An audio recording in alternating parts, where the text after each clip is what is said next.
Então, sou Alexandre Rafael Garcia, estou com 38 anos. Eu estudei na FAP mesmo, né, na Faculdade de Artes do Paraná, quando não era no Nespar ainda, né? Então, de 2006 a 2009, que é a mesma instituição que eu trabalho hoje em dia, né? Só que hoje em dia a FAP é um campus da Unespar, Universidade Estadual do Paraná. Fiz de 2006 a 2009.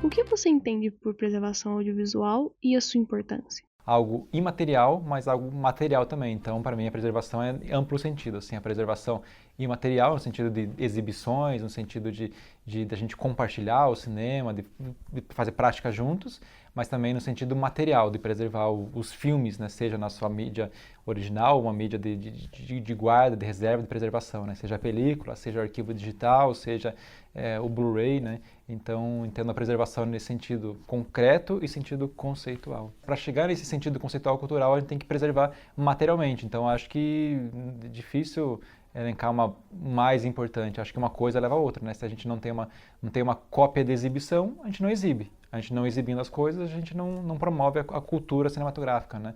A herança cinematográfica, né? Então, acho que as duas coisas são fundamentais. Preservar a coisa material para que isso gere uma cultura também de assistir filmes, a cultura cinematográfica, a cultura de compartilhar o audiovisual. Há quanto tempo você trabalha com produções audiovisuais e cinematográficas? Desde 2007, acho que 2007 comecei a produzir as primeiras coisas, né? Mas exercício de faculdade e tal. Mas agora até pensando, acho que isso, então desde o primeiro exercício que eu produzi, que eu guardei de alguma maneira, então posso considerar que é 2007, assim, né? Que eu tenho nos meus HDs guardado esses exercícios, né? Antes disso, nunca tinha tido nenhuma prática de produção audiovisual. O que você entende sobre preservação audiovisual e a sua importância? Então, todos os materiais conectados, conexos, né? Como seja documentos, seja como fotos de bastidores, né? Seja basicamente os documentos ao redor, né? Então, o roteiro, as planilhas de produção, fotos de bastidor, todo esse material que não é o filme em si, né? Na mídia fílmica, seja película, seja o arquivo digital, né? Mas que leva à produção e que leva também até a ideia de como preservar, né? De se a gente tem um material ali de que a gente diz que aquele filme foi gravado em tal mídia, e isso vai nos ajudar futuramente, né, a entender qual que é o formato adequado, o formato que aquele filme foi produzido, esse tipo de coisa. Você poderia me contar um pouco sobre a série de vídeos Dicionário de Cinema? O dicionário de cinema surgiu justamente da minha prática de trabalhar com o cinema em sala de aula, né? De compartilhar, né? De partilhar a experiência cinematográfica, né? Então, seja no ambiente universitário, seja no ambiente de oficinas com crianças, adolescentes, adultos, né?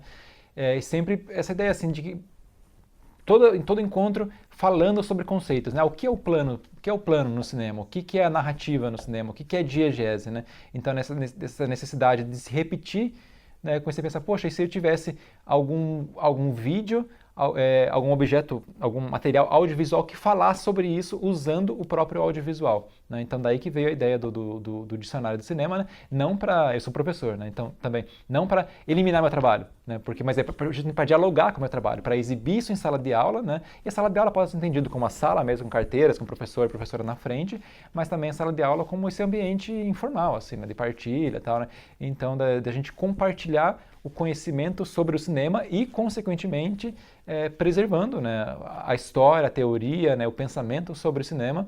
E também uma sacada, uma ideia que a gente teve assim, sobre o dicionário foi de trabalhar com filmes paranaenses. Na primeira temporada, todos os filmes, todos os episódios, né, eles exibem, né, trechos de filmes paranaenses. Então é uma coisa que a gente pretende continuar na segunda temporada também, né? Então, filmes feitos, seja na Unespar, filmes feitos profissionalmente, com filmes no âmbito de leis de incentivo, filmes feitos de maneira amadora, né?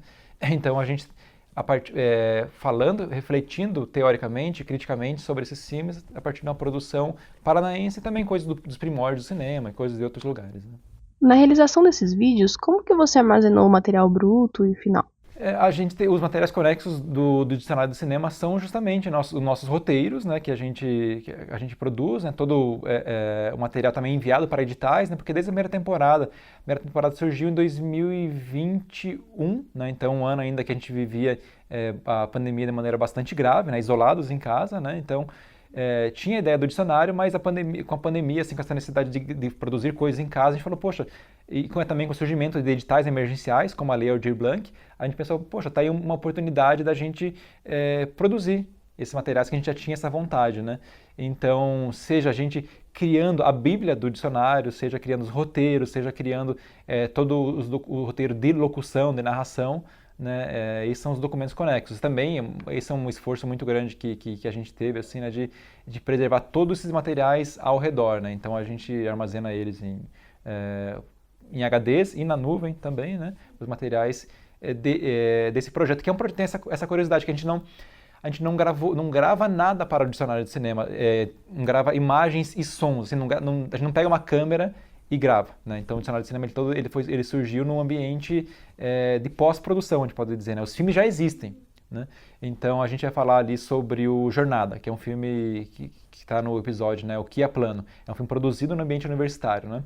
A gente entrou em contato com os realizadores e pedimos autorização para usar o Jornada e mandaram para a gente o próprio filme, o arquivo na melhor resolução possível do próprio filme, né?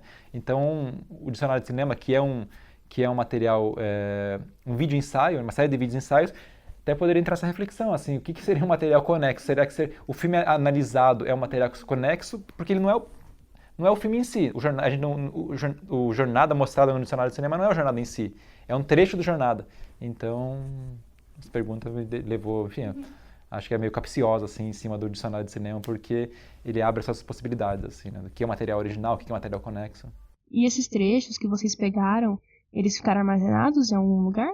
A gente armazena os filmes originais, aí, né? A gente tem os arquivos, de novo, o que é original, né? O que os realizadores passaram pra gente, né? E todos os filmes paranaenses utilizados, a gente entrou em contato com os realizadores e nos passaram, né? Mas a gente usa filmes dos irmãos Lumière, filme dos primórdios, né?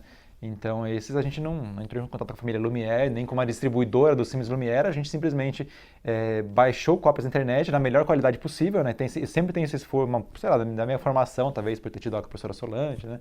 Algo assim, de buscar o melhor material possível, né? Então, muito em cima de torrents e comunidades e compartilhamento na internet, né? Então, os Lumière, muitos arquivos hoje em dia que foram restaurados e que foram lançados em Blu-ray, né? Ou seja, não é o material original, não é película, né? Muito menos a película Nitrato, que foi gravado, algo assim, né? É um material, um arquivo digital gerado a partir de um Blu-ray que foi criado a partir de um arquivo restaurado de uma película, sei lá, 35mm, sei lá, enfim, esse caminho todo aí, né? Você foi sócio da produtora O Quadro, certo? Como é que foi sua experiência lá? Então, o quadro, ele foi formado, né, inicialmente, né, eu estava nesse grupo, né, mas também o Christopher Faust, o Wellington Sari, que era da terceira turma do curso de cinema e vídeo da FAP, o Evandro Scorsin, que era da quarta turma, né, e posteriormente entrou o Anderson Simão, o Nicola Mateves, que ele estava na formação original do quadro também, mas ele também acabou se afastando depois de um tempo, né, então é isso, né, o quadro se mantém hoje em dia, né, como Anderson, Wellington, Christopher e Evandro, né, essa é a produtora enquanto CNPJ, enquanto produtora efetiva o quadro, né? Mas tem todas as pessoas que trabalham ao redor, como eu, por exemplo, que estou sempre em volta ali, né? Eles produzem o Metrô, Festival de Cinema Universitário também, né? Então tem diversos colaboradores e colaboradores trabalhando junto com a produtora. É uma dessas produtoras que surgiram no âmbito do curso na época, Cinema e Vídeo, da FAP, né? Hoje em dia Cinema e Audiovisual, da FAP e Unespar. E a gente criou o quadro ali a partir de 2009, quando está finalizando o curso, né, comecei, enfim, contato com amigos, né, colegas não de turma, colegas de faculdade, né, que a gente tinha gostos comuns, que a gente se encontrava justamente em mostras, em disciplinas optativas, outros eventos, coisas assim.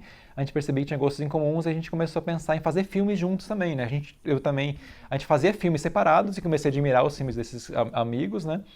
E começamos a fazer filmes juntos, né? E essa ideia de ter uma produtora veio meio automático, assim, a gente é um grupo, a gente vai montar uma produtora com um CNPJ justamente para viabilizar projeto via lei de incentivo, via editais, né? E é isso. trabalhar coletivamente. No começo o quadro eram cinco caras, cinco estudantes de cinema, homens, né, que se juntaram e passou por mudança na formação, assim, né, e eu saí oficialmente do quadro justamente em 2015, quando eu comecei a acumular muitas aulas, dava aula em 3 lugares diferentes, tinha acabado de terminar, estava fazendo um mestrado também, tinha perspectiva de fazer um doutorado, né, então justamente essa época que eu saio do quadro é justamente a época que eu vou me dedicar mais, né, à pesquisa e à docência, né, e me afasto um pouco da minha produção autoral. E daí que, me afastando dessa produção autoral de ficção, que vem essa outra faceta, né, da produção, talvez pedagógica, crítica, né, que tem a ver com mestrado, com doutorado, mas tem a ver com o dicionário do cinema também, né, que é uma produção audiovisual que eu tô ligado, né, que eu criei, né, junto com outras pessoas, né, que ela não é uma produção autoral ficcional, né. Então eu continuo, o quadro continua existindo, a produtora continua existindo, fazendo seus filmes, né, a gente faz coisas juntos, né, mas oficialmente eu não faço parte da produtora, né, sou ligado também a Quadro, que é daí o selo editorial da produtora, né, que é isso, nem chama, não é uma editora, é uma produtora de cinema que lança livros, né, e os livros são a coleção Escrever o Cinema, assim, que basicamente, que só, né, o que a Quadro Edições lança é a coleção Escrever o Cinema, que é onde eu trabalho também, né. Então eu mantenho relação com o quadro, apesar de não fazer parte oficialmente como sociedade. Como que a produtora O Quadro se relacionava com a preservação? A gente sempre teve essa preocupação, justamente, acho que por causa da formação, né? A gente, enquanto estudantes do curso de cinema e vídeo, na época, não tinha a disciplina de cultura da preservação audiovisual, né? Que ela surge no PPC do curso de 2016, né? Então, a primeira turma, acho que é de 2017, né?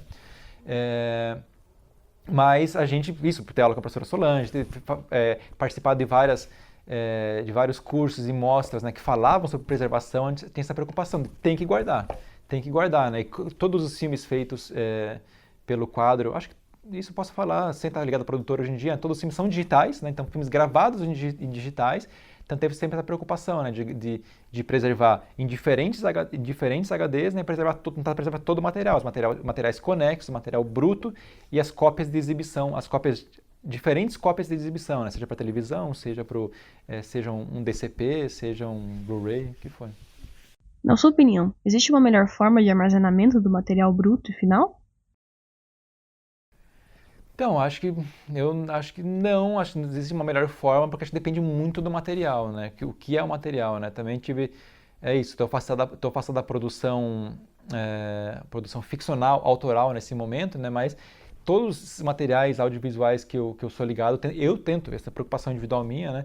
Preservar de alguma maneira, da maneira mais adequada que eu considero, né? E a maneira mais adequada que eu considero é esse material não comprimido, né? Então não é um vídeo que eu vou colocar no YouTube e vou baixar do YouTube, porque o YouTube vai criar uma compressão naquilo, né? Então esse material bruto não comprimido, armazenado em pelo menos um HD, em pelo menos 2 cópias, né? Então o que eu faço geralmente é um HD e uma cópia na nuvem, né? Um backup na nuvem, né? E seja pelas minhas coisas pessoais, seja minhas fotos, as fotos que eu tenho ali no meu aplicativo de fotos no celular. Então tá no meu celular, tá na nuvem, tá num HD, seja os arquivos de vídeo que eu produzi muito tempo também em oficinas de cinema. Então eu sempre tenho tudo guardado lá o backup deles, material bruto, material exportado, finalizado, os projetos também, os projetos do software de edição, né? Seja o Final Cut, seja o Adobe Premiere. Eu acho que é fundamental guardar isso, né? Então, esse eu não tinha falado, né? Os projetos de edição, o material conexo também, né? A seção do Pro Tools, o arquivo de trabalho no Final Cut ou no Adobe Premiere, né? São materiais conexos também à produção, né? Todo projeto audiovisual. Você chegou a dar aulas no Colégio Medianeira, certo? Como foi sua experiência lá? Então, eu trabalhei no Colégio Medianeira de 2013 a 2019, até o começo de 2020, na verdade, né? Então, e estou também aqui na FAP de 2016 até agora, 2023. Ou seja, os 2 lugares que eu trabalhei mais tempo na minha vida é justamente a FAP, Unespar, né? E o Colégio Medianeira.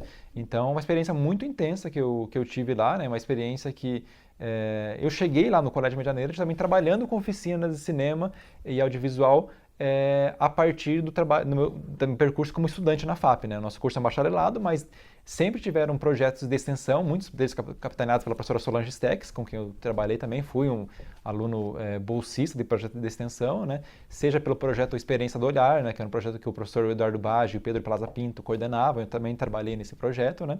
Então, ali que comecei a ter contato com o cinema enquanto pedagogia, enquanto cultura, enquanto estética, enquanto linguagem, mas enquanto pedagogia também, né? Essa partilha da experiência cinematográfica, né? Então, trabalhei nesse projeto de extensão enquanto era aluno e logo depois ser aluno.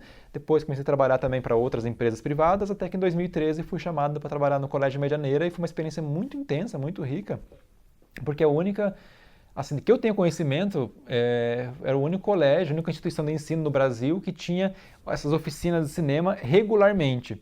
Elas não faziam parte do currículo básico, né, estudantil, mas as oficinas aconteciam todos os anos, né? Eu era seletista, né? Eu era um funcionário contratado pelo colégio, né?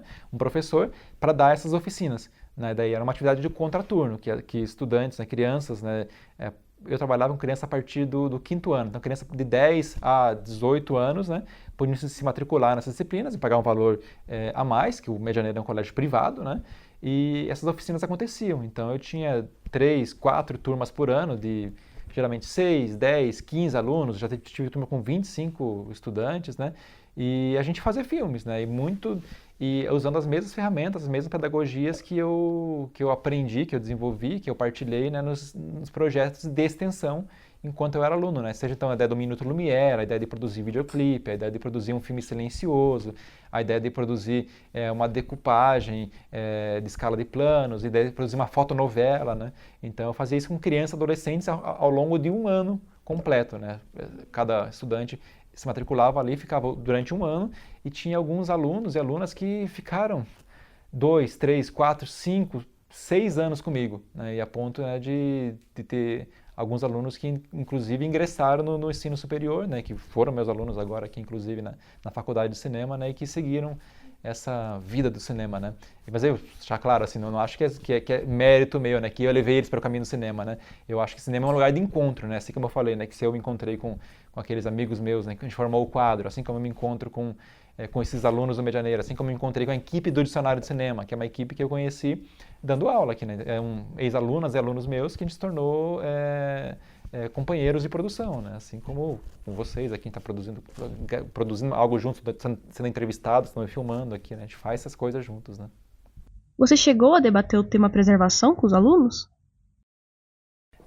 Como eram oficinas, né, e eram oficinas com crianças e adolescentes, né, assim, não eram aulas expositivas, né, então ele não levava assim, hoje vamos falar sobre o tema da preservação, né, mas era uma questão fundamental nossa, assim, né, pensar a preservação, porque é a frase, né, que a professora Solange incutiu na minha cabeça, né, que a preservação começa na produção, né, então, desde sempre falando com eles, assim, né, ok, a gente vai ali gravar a coisa mais simples possível ali, por exemplo, o Minuto Lumière, vamos ali gravar, mas tem que voltar para a sala de aula, tem que passar isso para o computador, tem que guardar no HD, para daí a gente reproduzir, né, não adianta a gente mandar pelo WhatsApp ali e esperar que isso vai ser a nossa cópia de preservação, né, então guarda no HD, armazena isso, salva um backup ali na nuvem, e eu tenho, ontem mesmo, andando por casa, lá pela minha casa, tem um cantinho lá, um HD inteiro lá com escrito Medianeira, onde eu guardo todos os materiais que eu gravei com meus alunos, estão nesse HD. E daí, volta e meia, eles mandam mensagem para mim, professor, me chama de professor ainda, né? Professor, você pode passar o arquivo tal? Eu falo, posso, claro, tá bem fácil aqui. Fácil porque eu organizei, né? Porque tá no HD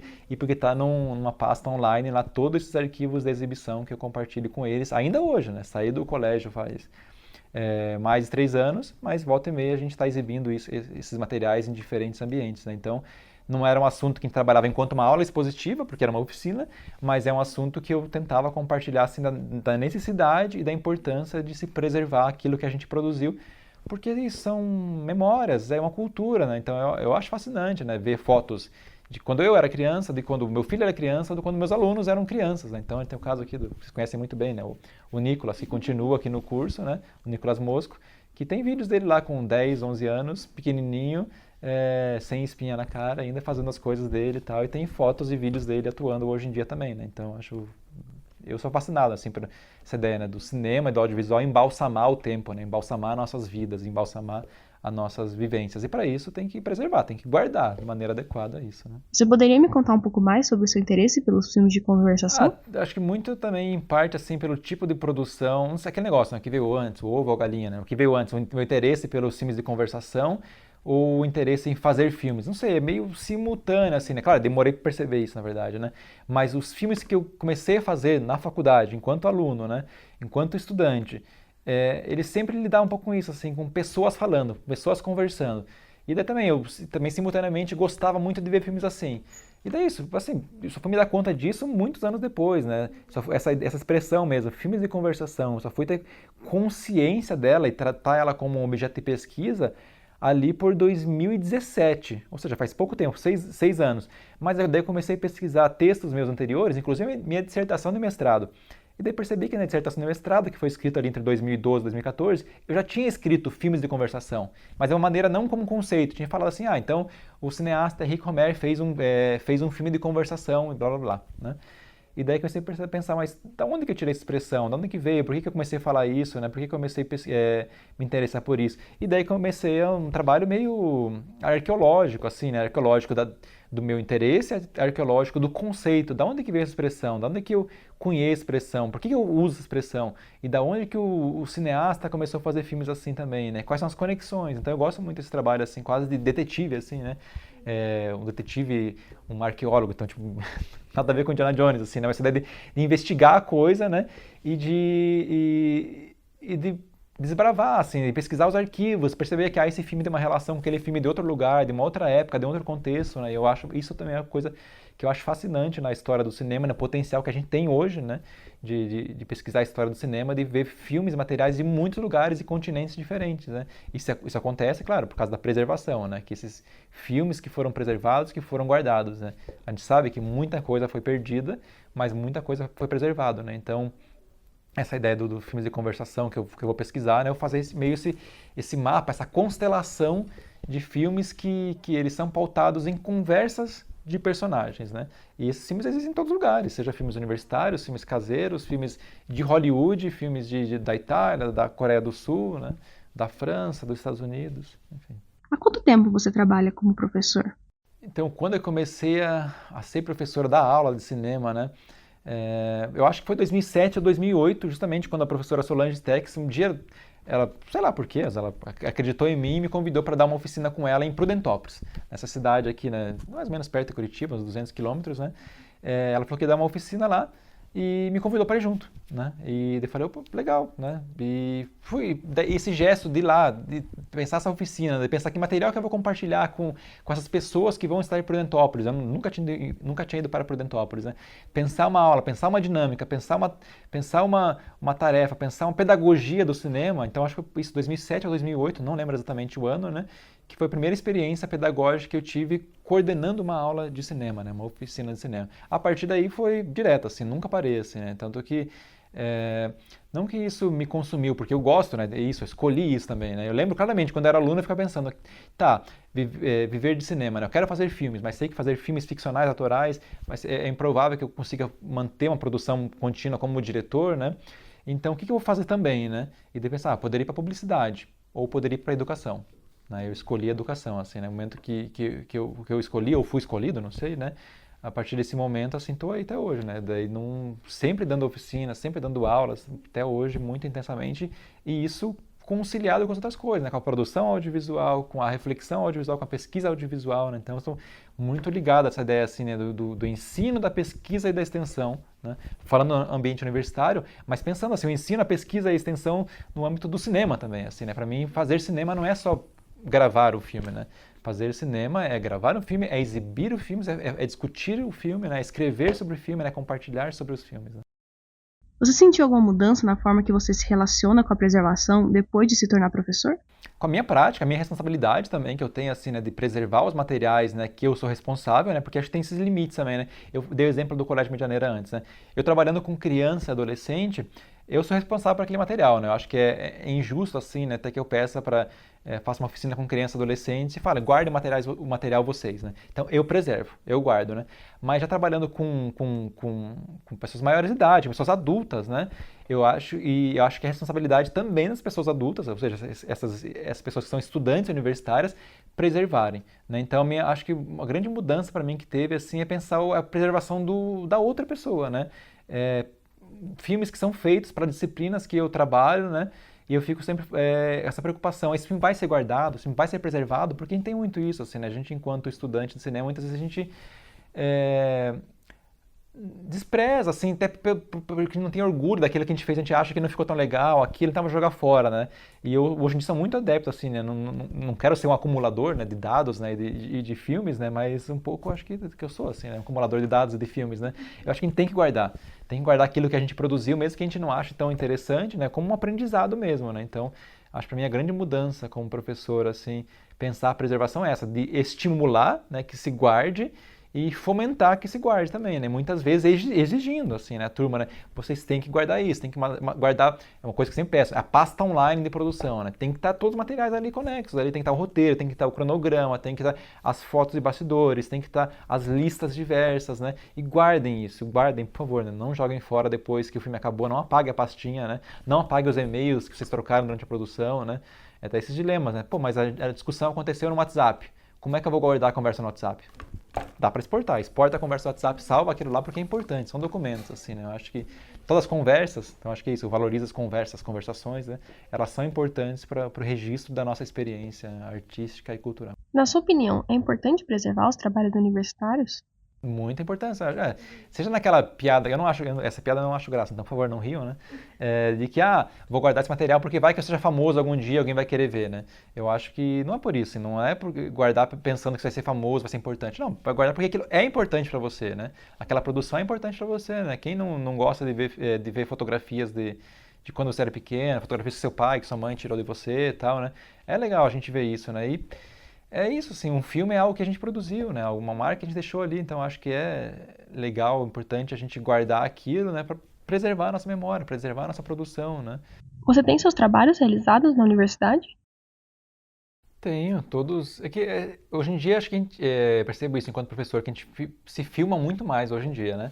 Então eu filmei muito pouco na universidade, assim, né? Enquanto eu era aluno. Então, até talvez por ser pouca coisa, assim, tenho preservado, tenho guardado, né? Guardo de novo, né? Em um HD físico, que eu sempre estou ligando, sempre estou conferindo ele, limpando, passando para outros HDs, né? E também a cópia online, né? Que eu preservo, né? Em que formato eles estão? Os de exibição estão no YouTube, Vimeo da vida, né? Mas são arquivos de exibição, né? Os materiais meus, daí de meus arquivos de texto, arquivos de PDF, enfim, os arquivos e o material bruto do filme estão tudo só comigo, né? Isso não é acessível para mais ninguém. Todos os filmes que eu fiz, que eu dirigi, ou mesmo que eu produzi, a tentativa foi sempre de livre acesso, né? Então, YouTube, Vimeo, né, estão disponíveis, principalmente YouTube, né? Vimeo tem algumas questões, né? Eu falei, o primeiro filme que eu dirigi enquanto universitário, que eu distribuí, que eu lancei assim, né, foi o primeiro finalizado, né, porque também tive aquela fase, né, de fazer alguma coisa e não exibir, né, de não finalizar e não exibir. Então, o Pastoreio, que é o primeiro que eu finalizei e exibi, está disponível no YouTube, né, e esse eu falei, eu uso em sala, né, para falar de um exemplo de documentário, encenado e tal, mas todos os outros filmes que eu fiz estão disponíveis no YouTube e eventualmente os filmes circulam muito, assim, isso eu acho uma coisa legal, assim, né? Eu acho que qualquer filme feito com afinco e distribuído e tido esse investimento na distribuição dele, eles circulam, os filmes circulam, assim, e eventualmente passam alguma plataforma compra, licencia, né, esses projetos, ele é exibido na TV a cabo, ele é exibido na internet, né, no YouTube, volta e meia, tem algum comentário, tem alguma exibição, e também em sala de aula, eventualmente mostra algum trecho, mostra algum material conexo, né, não só das coisas que eu dirigi, mas coisas que eu produzi também, né. Eu tenho essas preocupações. É isso, eu não consigo simplesmente gravar aqui, né, se eu estou ali responsável pela câmera, gravar e pensar, não pensar como que vamos armazenar isso, como que vamos guardar isso, né? Acho que essa preocupação é fundamental, né? Se a preservação começa na produção, né, a gente saber, né, como que a gente vai gravar, como é que a gente vai armazenar isso assim que terminar essa diária, seja esse trabalho de gerenciamento de mídia audiovisual, né, de GMA, seja posteriormente, né? Toda a produção vai ter que ter um HD destinado para produção, né? Então, que HD que a gente vai guardar isso? Essa é a grande questão, né? Não, mas eu tive os únicos HDs meus que estragaram na vida foram HDs portáteis que eu carregava na mochila para usar da aula, assim, que daí derrubei. Derrubar estraga HD, não tem jeito. Eu derrubo tudo, assim. Então, todos os HDs que eu tinha portáteis que eu levei que estragaram. Todos os HDs que eu tinha em casa, que eu não carrego eles, até hoje, mas saiu os HDs externos desde 2006 ou 2007, todos eles funcionam. Alguns funcionam melhor do que os outros, né? Mas eles funcionam ainda hoje, né? Então é isso, manter sempre rodando, né? Para continuar funcionando. Então é isso, professor. Muito obrigada. Obrigado a vocês.